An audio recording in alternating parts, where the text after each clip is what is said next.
હા મારું નામ આકાશ ત્રિવેદી રામબાયોટેક ફર્ટિલાઇઝર કંપની ખાતરમાંથી આવી છે અને આપણે પ્રગતિશીલ ખેડૂતની મુલાકાતે. દાદા તમારું નામ? મારું નામ જારમભાઈ મોનાભાઈ સલોડિયા. અને આપણે કયું કયું ખાતર નાખ્યું તમે?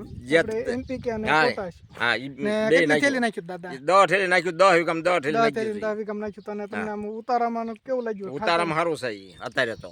અત્યારે સારું છે. અને આપણે ક્યાંય પીળી સિંગ પડી છે? નહીં, ક્યાંય નહીં, એક છોડવો નહીં. આપણે જોઈ રહ્યા છીએ ક્યાંય પણ પીળી સિંગ નથી, એક ડાઘ નથી મારી પાસે. એક ડાઘ નથી. લ્યો. અને આપણે બીજા કોઈ ખેડૂતને કેવું હોય આ ખાતર વાપરવા જેવું? હા, વાપર્યા જેવું ખાતર છે આ. ગમે એ વાપરો તમે. ઓર્ગેનિક એક વખત વાપરે પછી આપણે રાસાયણિક ભૂલી જઈએ. જો હું આમાં ખાતર મેં લગભગ 4-5 વર્ષ નથી ભરેલું. દેશી ખાતર. હા, આમાં નથી ભરેલું આપણે. અને આપણે આ પહેલી વખત નાખ્યું. અને શિયાળામાં આપણે તમે નાખ્યું. 4 થેલી મને શિયાળામાં આપ્યું હતું તમે. એ ઘઉંમાં ધાણામાં નાખ્યું, એ રિઝલ્ટ આપ્યું એટલે મેં આ લીધું હતું. આપણે બીજા પણ કોઈ ગમે તાલુકામાં હોય કે ગમે રાજ્યમાં આપણે કેવું હોય કે ખાતર વાપરવા જેવું. હા, એટલે કહું છું અત્યારે સારામાં સારું છે આ ખાતર, મને ખબર છે. લો. અને કાંઈ થેન્ક યુ દાદા.